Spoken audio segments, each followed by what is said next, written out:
welcome to a very special free comic book day edition of the Comic Shop Adventures. And usually I just go to the comic shop and pick up my bounty for the week and come back to the homestead and show off the fruits of the adventure. But this week is going to be a little different. This week, with all of the festivities and merriment that accompanies Free Comic Book Day, I'll be hopefully able to go look inside the stores and bring you guys, the viewers, in to see what kind of fun things that Free Comic Book Day means to this area and the local shops in this area. There's going to be some artist sketching. There's going to be free books. There's going to be lots of people, and might even be multiple stops. We got a couple shops in the area, so hopefully we'll be able to show off all that, but to keep with the normal format of this here adventure. Books last week, well, they were all pretty good, but the one that stood out the most to me was The Flash. The Flash was, that storyline was so great. The way it all built to Barry, having a nice little moment with Iris, and then finally Wally, the Wally from the original Wally, I guess you should say. I don't want to use inappropriate terms, but the Wally that went away after Flashpoint, having a nice little moment with Iris was really cool, and it was really well written. And then it just it's almost like the Flash is the Spider-Man of the DC universe, be it from the TV show and in the comic book. Just when you think everything's you have this special moment, everything's happy, boom, goes into the next storyline.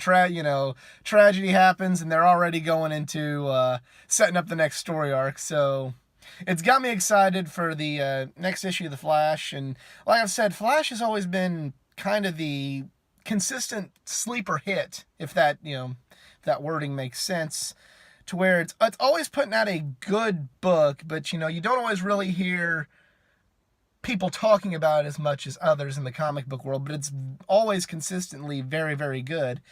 And last issue though, that was a damn home run, and really looking forward to reading The Flash more. And Terrifics was very good. The conclusion of the Titans arc and the annual was good. Those were the ones that stood out to me the most. But looking forward to a good time today. My normal pull list, some free books, some nice art, and who knows what else. This adventure might be a two-parter with everything going on. So without any further ado, I'm going to venture out, and I'll be back with you guys in a moment. And we come to our first stop of the day, Campus Comics, located in Carbondale, Illinois. We got Matt Miller. Hey guys. Hello. Got a Capybara Ain't. Go follow his page, or you still have a Facebook, or? Yeah, I do Instagram, Twitter at Matthew Miller Artist. All right. I have a website, but I haven't done anything with it for a while because I'm getting over a foot injury. So. Wrong. But he is still here for Free Comic Book Day, and he is. We're crossing the streams on both genres of this blog. He is sketching the Jushin Liger. Take a look at his work here. Doing a real quick sketch here because I want to make sure we have time on the video. Oh, we'll be fine. We will be just fine. Man, his mask is awesome. Oh yeah, I kind of thought there'd be one wrestler you would enjoy drawing, and it'd be Liger. Oh no, I enjoy drawing lots of wrestlers. Who all have you done? Andre the Giant, Warrior, Hogan, Macho. The worst weirdos the little cartoon sketches I do are mainly luchadors. So I got some right here. Some of his work right here. Yeah, it's I made it as just to warm up and cool down on a drawing, and I just decided I was going to draw wrestlers, so I've got mainly weirdos. That's why they're called the worst weirdos. Stuff that I'm like, it'd be funny if I drew a guy with a moai head and he was a cowboy, and that's what it came down to. This guy has a giant cactus for a head, and his name's Cactus Hat. Cactus And Hat. he's a luchador. Well, we need to. Somebody needs to get on the Create a Wrestler for WWE 2K18 and make a Cactus Hat Create a Wrestler. Yeah. I think Cactus Hat versus John Cena at WrestleMania needs to happen. Do it. I don't know if you're familiar with the Create a Wrestlers on 2K, the 2K games, but they're people. They're artists within themselves, just being able to create those. They have some good-looking Superman and Batman, all the different heroes and whatever.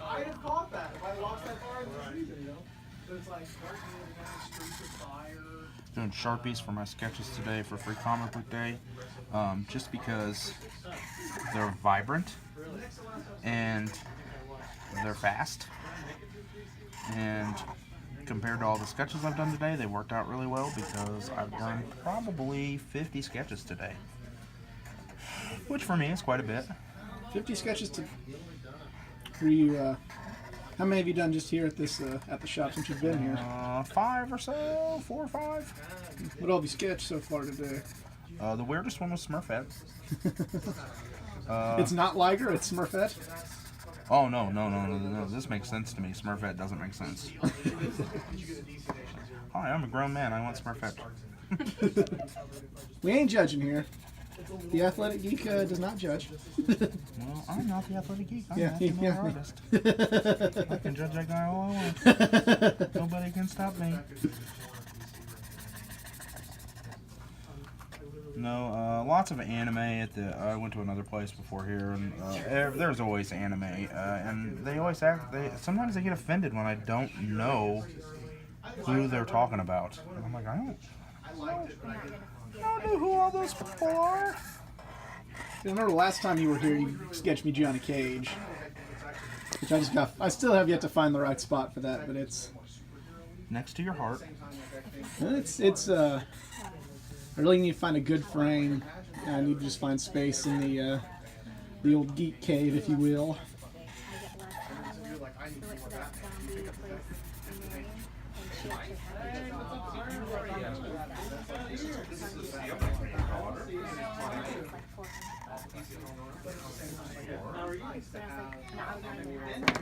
The fact that you're able to make this look like this in such a quick amount of time is amazing.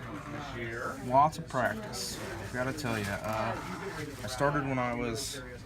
My mom has drawings from when I was 2 of Superman, and he's a stick figure with an S on his chest and a spit curl and a triangle for a cape. So I've been. She says as long as I could hold a pencil, I've been drawing. And kind of gave up on it for a long time. Like over 10 years, I just forgot that I drew a lot. And I just kind of fell back into it. And, you know, I'm not making any money, but I'm having a lot of fun. Getting to meet a lot of people. Making a lot of contacts with the geek community, as it were. Which is always nice. What all artists have seen some of your portfolio or some of your work? Well, at Wizard World one year, Neil Adams came by and said nice stuff, actually. I had... Surprise. Yeah, horror stories. Let's not get into that. We love you, Neil, if you see this video.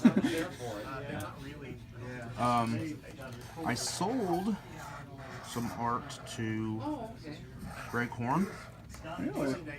I was setting up, and he came over to my table, and I didn't recognize him. I know who he is, but I didn't know who he was. What he looked like as a human. You know, I know his art.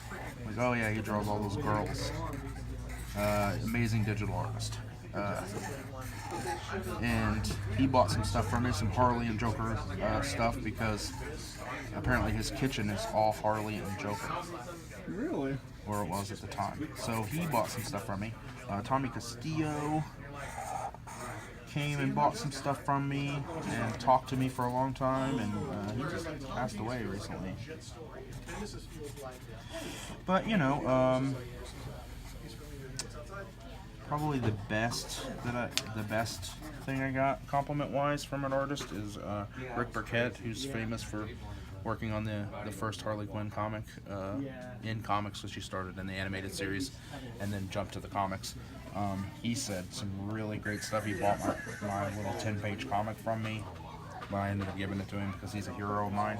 Wow. And he said some really nice things, said that I had a good eye for this and to keep at it. And I kind of geeked out a little bit about that, which is okay. Some of this would be in here. Was this in Harrisburg? Yeah, Or- yeah. I had met him at Cape Con that year also, and he remembered me, which is something, because I got him to sketch something that he's never sketched before. What would that be? Most people ask, you know, he's famous for Harley Quinn, so most people say, hey, can you draw Harley Quinn? Or hey, can you draw Superman? Or hey, can you draw Batman? Because those are the things he's famous for. But I asked him because he worked on Justice Society in the 90s. He was the inker. And I asked him to draw Dr. Midnight. And he knocked it out, didn't look at anything, no reference. Drew a full body Dr. Midnight and the owl. And I was like, I know what owls look like, but I need to look at a picture of an owl to draw it. There's no way I would know what that was. Are his eyes blue or gray? Artist interpretation. I won't be offended either way. It's kind of grayish purple kind of thing.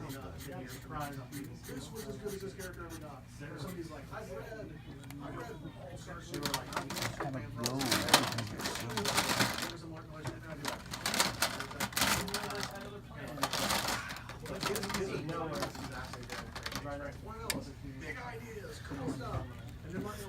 Cool stuff.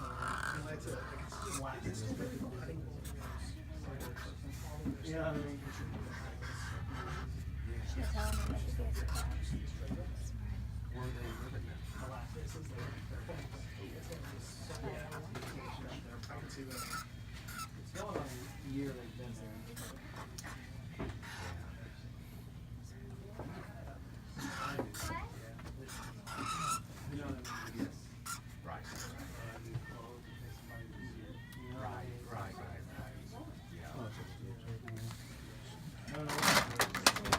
Sorry, I gotta find my pen. You gotta love the Captain America art box there. Oh, it's an Avengers box. I just saw Cap on the It's side. got classic guys Just on looking it. past you at Bags and Boards. Don't mind me. I mind big time.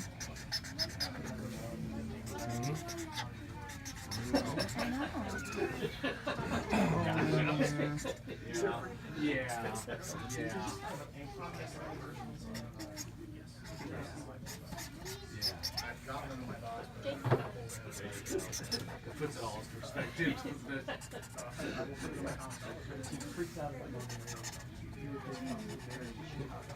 The one drawback to Sharpies is there's not a lot of color variation. Right. Now, if you're wanting to sketch for like a book, like what's your for people that really aren't familiar with the process of how Well, people really do typically- comic art? Like, what is your is that any different than this, or what do you usually use for? Oh yeah. I do everything traditionally. I do pencils and inks by hand. Depending on what I'm working on, I'll use art markers for the ink. This is one. It's called a micron. It's famous for comic artists because Mike Mignola used it on Hellboy, and people were just like, "Hey, if you can do it, I can do it too." I'll also use a brush, an actual pen, and I use a dip pen and ink. Depending on the paper that I'm using, is the main reason I choose what I'm doing. If you get higher quality paper, you can use a dip pen. Because it's kind of scratchy, and I'll do that, and then I typically will scan in to do colors for comic work.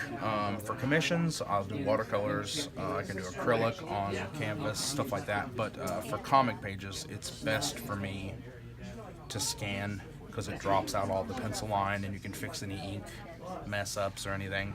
and do the color work on that, because it really pops. Digital colors really pop in a book, and that way you can also add lettering and stuff, because that is time consuming and you can shift things around in the computer that you can't do in person without redrawing the whole thing. So I try to... Some good insight there for those that aren't into how comic art actually is created. For commissions, though, I typically do by hand, because I just feel like it's more personal that way. And, you know, you've got a piece of original art, which is, to some people, a big deal. You know, I mean, it's for me, so it's not too big of a deal. But I also am, like, I'm a sucker for kids, so, like, any kid, like, I've had shows where I'm selling something for, like, $20, $30, $40, $50, and the kid's like, I got $2. I'm like, just take it. You can have it. And who knows what that kid might do afterwards. Probably sell it on eBay. Bro. That's why that kid said, can you make it out to eBay? Dang it. Ripped off. Sell it on eBay whenever you finally get that gig with DC, you know, to do... Well, now, speaking of wrestlers, I have had a few run-ins with wrestlers. Oh, please continue. This is an exclusive here. I had a guy come to my table. And I didn't think anything of it. He's just looking at stuff, flipping through books and everything, talking about everything. Real good conversation. Was real personable, real nice guy. And he leaves, and my buddy's like, "Do you know who that was?" And I was like, "No." And he's like, "That's Chris Jericho." And I was like, And he's like, "Wrestler?" And I was like, "Oh, that was Chris Jericho," because he had short hair then. So I didn't recognize him. I remember thin, long hair Chris Jericho, and he was stocky and short hair. And wearing street clothes, wasn't wearing tights. Was it World 14? Yeah, and because I met him there. Yes, he was world champion then. Or no, he was just come off of the world champion. He came off of a run. Yeah, but now I think he was out there for a minute. I remember I met him and I was cosplaying as the Joker, and I remember we had like a 10-minute conversation. His line, he had the line, one of the biggest lines at the con, and he took time to have a conversation about who we felt was the best Joker with me, and that's Chris Jericho's cool. And then last year at a convention, I saw Ron Simmons, and you know, Farouk, whatever you want to call him, Ron Simmons. Damn. Really nice guy. Just his table was right behind mine, so I just went over there and started talking to him. And he was like, you know, you're one of those fans that's smart. You're a smart fan. He's like, you get it. You know what I'm talking about. And he's like, come around here and let's take a picture together. So he gives my phone to his manager and he grabs me. And I'm a big guy and he's Ron Simmons. So he grabs me around the neck and we take a picture and he's like, that's $20. And I was like, well, I didn't ask for it, but he's still holding around my neck. So I was like, just take my money, don't hurt me. Because I thought he was going to powerbomb me through the table if I didn't pay him. I don't think he would have. He was a nice guy. Look at that, coming together. Yeah. That is perfect. I think it's done. I'm going to call it done. It's just a sketch. sketch. That's great.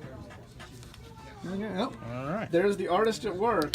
Thanks, guys. Thank you very much. Hey, man.